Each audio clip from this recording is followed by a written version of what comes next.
Although Spider-Man in the MCU is a well-known figure, there are a few aspects of the character that no Spider-Man fan appears to be prepared to like. Spider-Man is one of Marvel's most recognizable characters ever, so it should come as no surprise that the superhero has appeared in several MCU films. The Spider-Man who makes an appearance in the Marvel Cinematic Universe differs slightly from the more conventional interpretations of the character, since certain elements of his past have been altered to better suit the series.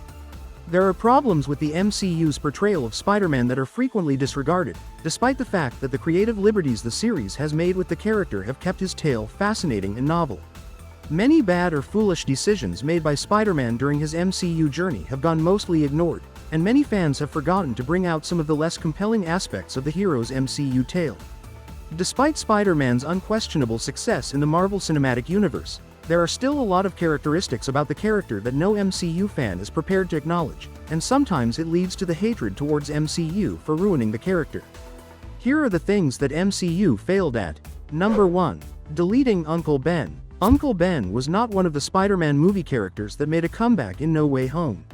In fact, he was conspicuously omitted from Peter Parker's MCU history.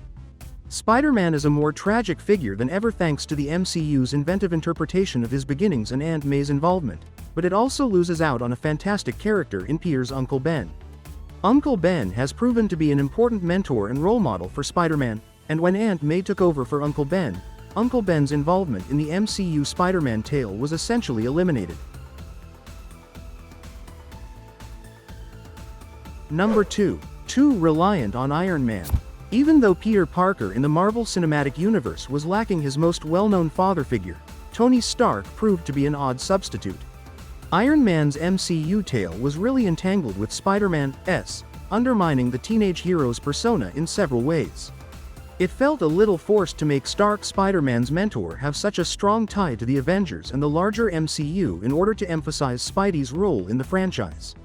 Although it was a creative method to connect the hero to the larger world, in the end, it detracted from Spider-Man's MCU narrative.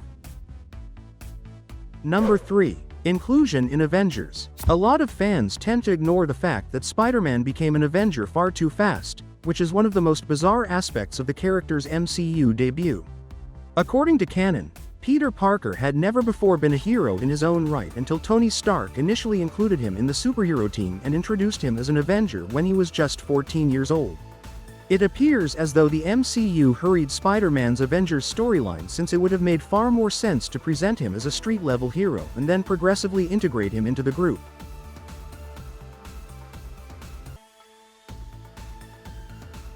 Number 4. Undermined Spider-Man future.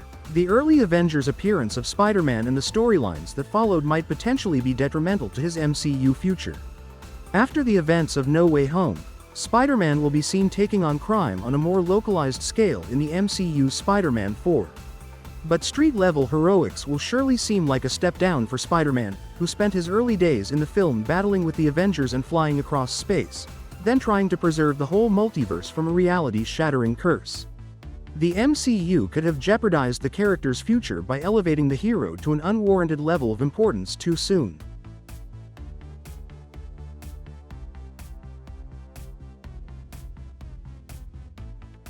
Number 5. Not given enough playtime.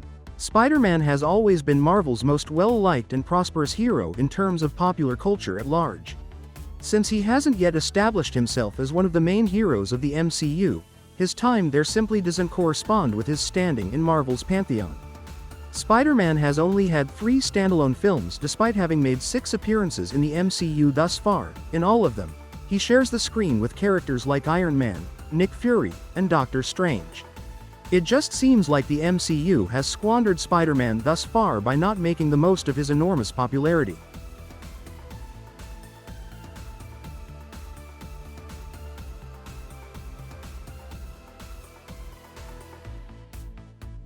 Number 6. Always relying on stronger heroes.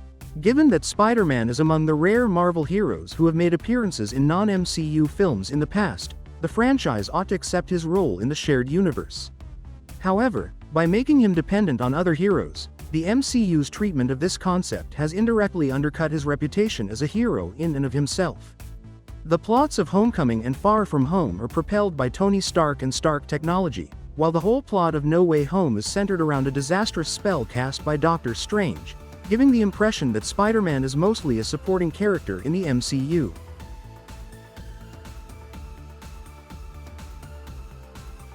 Number 7. Hardly fought any crime. Spider-Man has battled a remarkably limited amount of crime in the MCU, considering that the character is primarily a street-level crime fighter in most of his tales. In actuality, the hero only engages in direct combat with criminals in Spider-Man Homecoming. In all of his previous appearances, he has been largely focused on thwarting dangers on the scale of the Avengers or using magic to destroy the multiverse. This frequently disregarded weakness in the MCU's portrayal of Spider-Man is really a breach in the character's core, which the film series appears to be attempting to address with Spider-Man 4.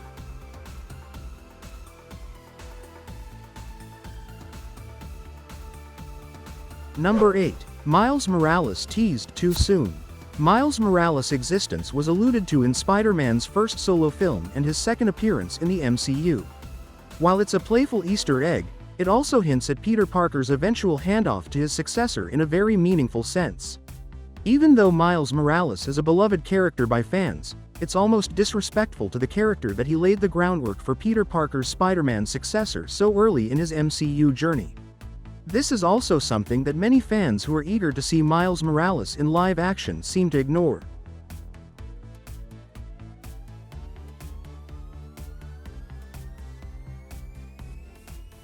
Number 9. The main villains are all gone. Although Spider-Man boasts one of Marvel's strongest casts of adversaries, the MCU hasn't done justice to these characters thus far. Despite being some of the best villains to ever appear in the Marvel Cinematic Universe, it appears that none of them will be able to make a comeback. Mysterio is no longer alive, Vulture has migrated to Sony's Spider-Man universe, and the antagonists of No Way Home have been sent back to their respective worlds. Another significant facet of the hero is being mishandled by the MCU by eliminating Spider-Man's antagonists from the storyline.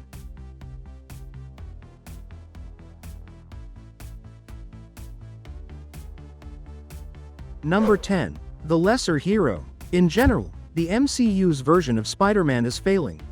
Even with Tom Holland's outstanding performance and a plethora of Marvel characters for the character to engage with, the MCU has essentially made Spider-Man a lesser hero or a sidekick. Additionally, the franchise has either disregarded or used up fascinating storylines too quickly, which has resulted in a very distinct and, at times, unsatisfactory take on the character. The Marvel Cinematic Universe appears to be headed in the right path, but there are still a lot of Spider-Man errors in the series. What do you think about it? Do let me know in the comments section below. Meanwhile, like this video and don't forget to subscribe to my channel. See you soon.